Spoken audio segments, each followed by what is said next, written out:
Hello and welcome to the overview of the PARCC Model Content Framework for ELA. Today's webcast is really going to take you through the structure of this document and give you some other resources for next steps in using this. If you're interested in the full webcast, you could go to the PARCC website, which is parcconline.org, and I'll show you that at the end as a resource, and view the full webinar. It is about an hour long. But today's webcast is going to really walk you through the structure and the content found within the document in a more succinct way. It might be best to view this webcast with your Model Content Framework document in hand. So if you want to, you could pause now and find that document either on our own network team Race to the Top page or also, like I said, off the parcconline.org page.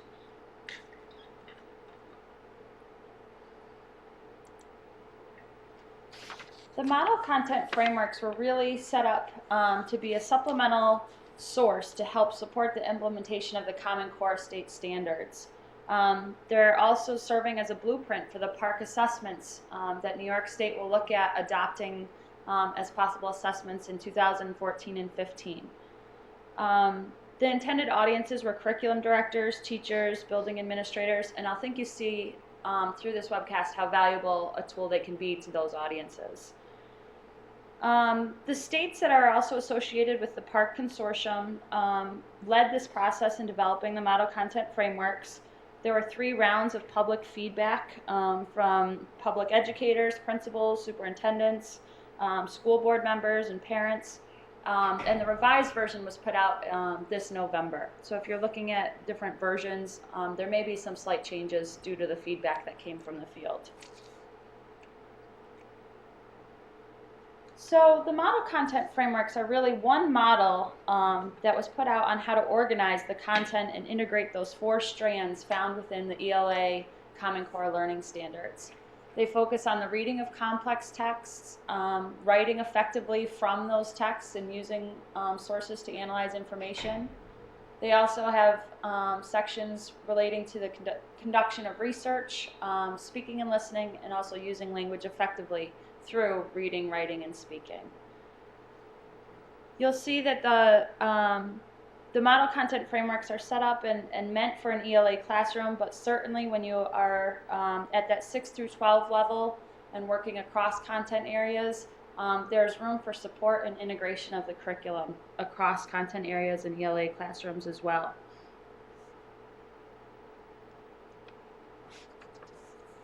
The model content frameworks are structured around 4 key elements. There's an introductory section of the document. It's a 98-page document in full, and the introduction is about 11 pages. And then from there, they break it down for each grade level from grades 3 through 11. At each grade level, you'll see these 4 elements. There'll be the first section, which is a narrative summary of the ELA standards, and this will highlight the crucial elements found within the standards for that grade level.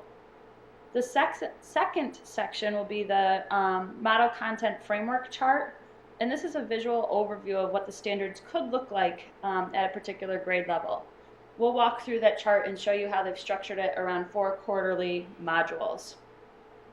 Section 3 are the key terms and concepts found within that chart, and this will help explain some of the terms in more detail as you're working with this.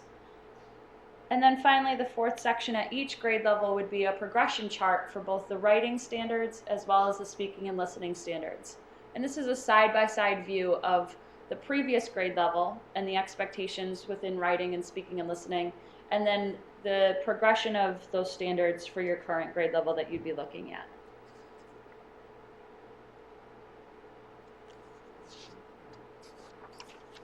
We talked about the different audiences, whether it be a teacher, building principal, or curriculum coordinator. This tool can certainly help inform any curriculum or instructional decisions, as well as assessment creation or adjustments. We'll kind of point out as we go how the model content frameworks are serving as a blueprint for the PARCC assessments in the future. I think this can also be used to help assist in evaluating the resources that you're looking for. We'll talk a lot about complex text, the informational side, as well as the fictional or literature side. And it can also provide an awareness of the balance of these tasks. We've been asked a lot through our trainings, how do we prioritize our standards and where should time be spent? And we'll show you how this document really helps put that in perspective at each grade level.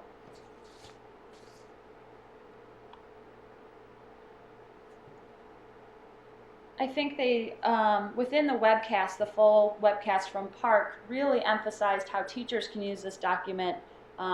Right now, today, there are things you can walk away with and put in place in your classrooms without having to wait for curriculum development or grade level planning and things like that. This is something that you can do as an individual person. And here are some of the highlights. You can focus on that close analytical reading.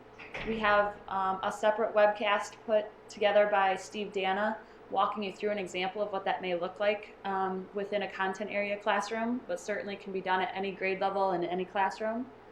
It will also provide guidance on how reading literature and reading informational texts need to be balanced in an ELA classroom and with the support of our content area teachers at the 6 through 12 level. And it also will show us what types of writing we should be focusing on and how do we incorporate that into our instructional modules. I do think it's important to say at this point, it's a shared responsibility when we're talking about literacy and reading and writing skills with our students. It's no longer just an ELA classroom responsibility. They're the standards that are specifically meant for other content areas as well. So we'll look at how this tool can help bridge those connections between classrooms.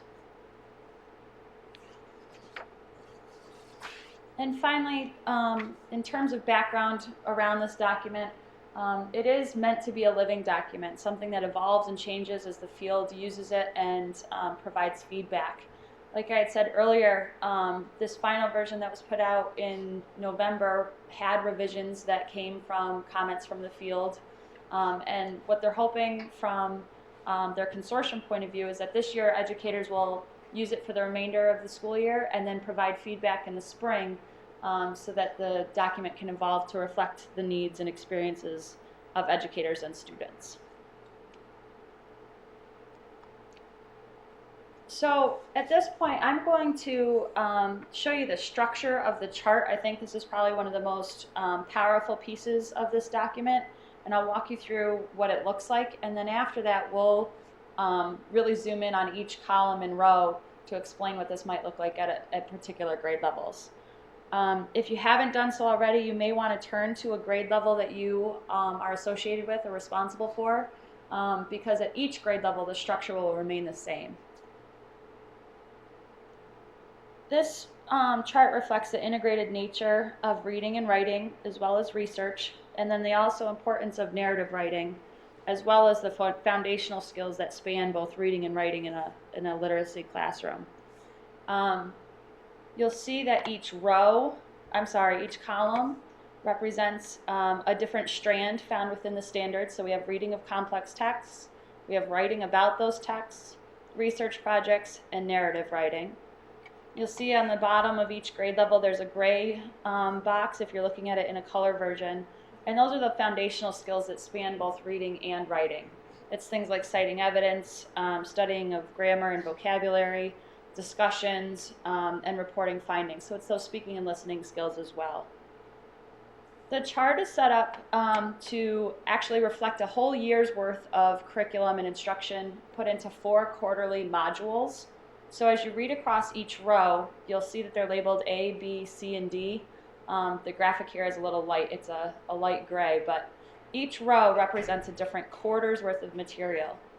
Within the full webcast, they were very clear on saying that those modules can be used in any order, that this is a suggested framework, but certainly you can adapt it to your needs and wants in your own classroom. So if we were to look at just row A here, thinking about a quarter's worth of time, so about 8 to 10 weeks of that instruction, each grade level, this model content framework suggests a number of short texts that should be read within that quarter's worth of time, the amount of extended text that would be read. You'll see the arrows are linking to the writing about texts, so the routine writing should be connected to those short texts and the extended text within that module. There are analyses that are also connected to those readings. And then when possible, the research projects can also be in connection to those short texts, extended texts, or even building off of any of the writing that had been previously done. Within this quarter, they're still saying that narrative writing has a place and is important, but you'll notice by the width of these columns that the priority really is placed on the reading complex texts and writing about texts, as well as some research and building off of those tasks. This is where the blueprint for assessments has a very large link. I think we'll see in assessments that students will be reading both short and extended texts and having to write about those from various viewpoints. I think you will see less of the narrative writing on those assessments. So we'll talk more about that at each grade level as we dig into what these columns mean. So let's focus now on the reading complex texts. If you haven't printed out your own grade level, this would be a good time to focus on one. The information I share will be consistent across the 3 through 11 grades that are represented in the model content framework. So regardless of what you're working with, this should be relevant for you. You'll notice here that they list under short text not only literature but also informational text. That represents the shift in ELA where we want at least a 50-50 balance. And as you continue through the grades, it becomes much more heavily focused on the informational texts. You'll see that as they rotate through the quarters, the extended texts reflect literature and then informational with that equal balance throughout the school year. So what is reading complex text? What does this involve? Well, it's talking about students engaging with a text at that sufficient complexity level. The Common Core talks about lexile levels with our students. They have a variety of suggested texts for each grade level. And I think you need to also take into consideration the content and all of the other functions of a book that would play into the complexity. We're talking about students gathering evidence and observations from those texts. It's reading and rereading deliberately, looking for information found within the texts. Of course, it's important to connect with the text with outside experiences or previous readings, but this is really about focusing our attention on the paper in front of us and on the words on the page. So why are we asking students to do this at all grade levels? Well, there's a significant body of research that links the close reading of complex text to significant gains in reading proficiency. If you were to have printed out the full document from PARCC or our website, you'd see a long list of research that you could go back and dig further into if you're interested in that. But it enables students to reflect on the meanings of not only words and sentences, but how those sentences play off one another and how they build towards that understanding of the text as a whole. So how does this happen in classrooms? What can we do as teachers or as curriculum designers or building administrators to really help support this? It involves choosing short texts that not only are related to content that may be happening in a science or social studies or other content area classroom, but also choosing texts that can help support an extended text. When you look back at that chart, the arrows are explicitly connected between the reading and the writing, so there should be some coherence within your modules. When you look at what short text or extended text may mean, there's some examples in the key concepts and terms description at each grade level. When we talk about short text, you might be thinking about poems, short stories, or magazine articles. When we're talking about extended text, you might be looking at novels or books. You may be looking at a magazine with a series of related articles or stories. And it may even be a website with multiple related pages to your grade level or content area. In addition to not only choosing the length of text that you're looking at, you also want to make sure that you're choosing a range of authors and perspectives for students to come across. This is about building their awareness of the world around them. It's about exposing them to the works that are out there, including the classical works that are often alluded to or quoted. You want to be sure that you have a variety of types of text, including the length or density, as well as including some of the new media text, whether it's websites, blogs, etc.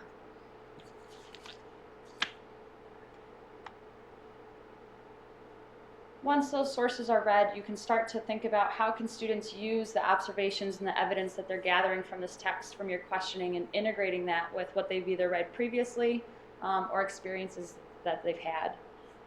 Again, I'd reference you back to Steve Dana's webcast on reading closely with some scientific articles and what that can look like for students. If you want more information in specifics regards to your grade level, you can read underneath the key terms and concepts for your grade level under the Reading Complex Text italic headline, and you'll see some more descriptions of what this looks like specifically at your grade.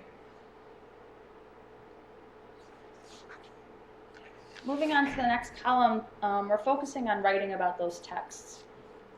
I can't emphasize enough the connection with the arrows at the top, that this writing is in connection to what they've been reading, whether it was the short text and or the extended text. We're asking that students have routine writing in response to prompts that go back to answering questions about the text they've read or brainstorming ideas around the concepts covered and uncovered through the reading. It can include things in terms of informal writing, formal writing. It could be structured, helping to advance their arguments or explain ideas, but the emphasis is really on those text-dependent prompts.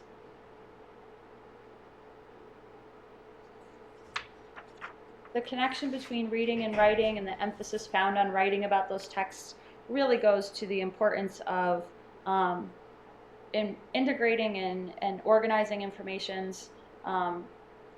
gathered from a text, which helps generate that deeper understanding of text for students.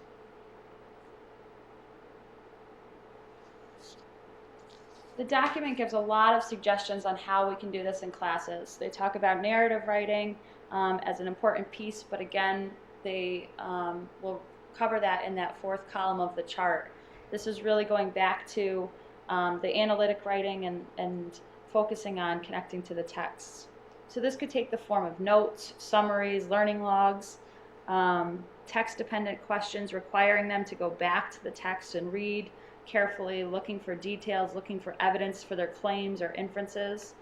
The length of the response can vary depending on grade level, depending on the task that you've put in front of them. It could be brief answers or it could be a multi-paragraph response.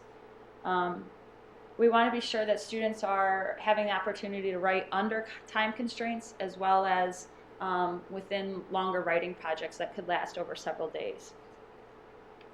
Again, if you want more information about what this would look like at a specific grade, you can go to that key terms and concepts area of your own document.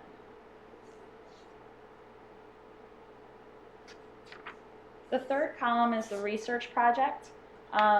Admittedly so, there's not as much information within the model content frameworks on this as there were within the first two categories, but certainly we do have some support and suggestions from the field as well as from the webcast. So when possible, the research should connect to the texts that were selected for those close readings or the writing tasks that were previously assigned. They should require the students to closely read and compare or synthesize ideas across multiple texts. And this is important. This is happening at all grade levels 3 through 11 at least. And I think they leave some flexibility here for whether those are short research projects that then build on one another throughout a year, or if they're just short ways for students to incorporate multiple texts that are connected to a content or skill.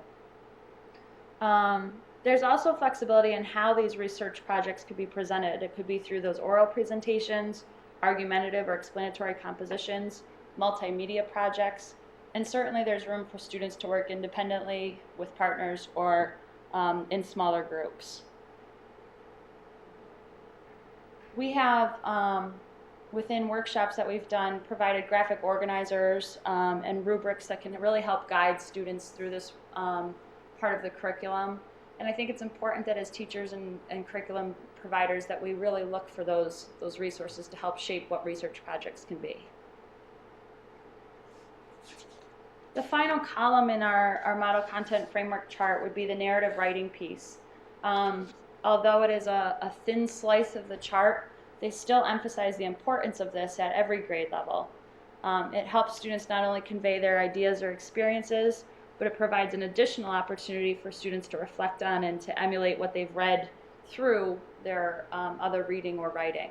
So it's taking a look at what did I see this author do and how can I put this into my own imaginative writing or creation. Finally, the bottom of the chart again reflects the foundational skills that are interwoven with reading and writing throughout each module. You'll notice that if you're looking at a model content framework in grades 3 through 5, you may have a second gray box underneath, which would represent the foundational reading skills. We talk about how students first have to learn to read through those K through 5 years, and as they move towards that intermediate level from 3 through 12, they are now reading to learn. So the bottom box, if you're looking at a 3 through 5, represents the foundational reading skills that are also necessary for students. When we're looking at those integrated standards for the reading and the writing across grades 3 through 11, we're talking about citing evidence or analyzing contents. It's talking about students learning to draw sufficient evidence from the text, from different range and types of texts. When we're talking about grammar, there's the expectation that students will gain that strong command of grammar in academic English through their reading and through their writing. There's the emphasis, which reflects Shift 6, on the acquisition and application of vocabulary, looking at the Tier 1, Tier 2, and Tier 3 vocabulary words within our text. And for more information on the tiers of vocabulary, you can read grade level specific descriptions that will help explain that for you. And then finally, the last two pieces under the integrated standards would be the conduction of discussions and reporting findings. And this really speaks to the listening and speaking standards that are found within the Common Core. So moving on from the model content framework chart, there's the last section of your grade level within this document, and these are progression charts for the standards in writing, and then also there's a progression chart for speaking and listening standards. Regardless of what grade level you're looking at, the left-hand side will represent the previous grade that students were in, and the right-hand side is the progression of what those standards look like now at your current grade level. The highlights or underlining emphasize those differences seen from the previous year. I'd encourage you to take some time, read those carefully. It's a great opportunity for vertical conversations as you're looking at where students are coming from and where you're hoping they are at the end of your year. So in terms of next steps, I'm hoping that you've seen how valuable this document can be. I think there are lots of opportunities to share this with grade levels, departments, faculty. You could reflect on your own current structure of units or curriculum. You may be thinking about the reading and writing connections that you have in place, or where you'd like to make stronger connections between what students are reading in your course or classroom and what they're writing about. You may be thinking about the balance of fiction or nonfiction in your own classrooms and curriculum, and how that can be further moved forward. I'd also encourage you to look for future workshops offered by the network team, and I'll show you in just a second the Race to the Top network team webpage where you can find those workshops. And I'd also encourage you to take a look at the PARCC website. So let me switch now to those two websites just to give you a brief look at what I'm talking about. If you're looking for information around workshops or Common Core, other supplemental resources, this is the BOCES homepage. And then we've clicked on the Race to the Top subpage. Within there, there's a Common Core standards page, and so here you could find information related to reading, writing, math, and general curriculum work. If you're looking for workshops, there's a subpage specifically for that. and the workshops are outlined by the intended audiences. So we'd encourage you to look there for upcoming opportunities. The other website I mentioned today was the PARCC website, and it can be found at parconline.org. If you're looking for the model content frameworks, you'd want to click in the classroom, and then there are subcategories from there. If you're interested in the full webcast, it would be here, clicking in for the ELA and or math. So look for the future webcast from us on the math content frameworks. Thanks for joining us.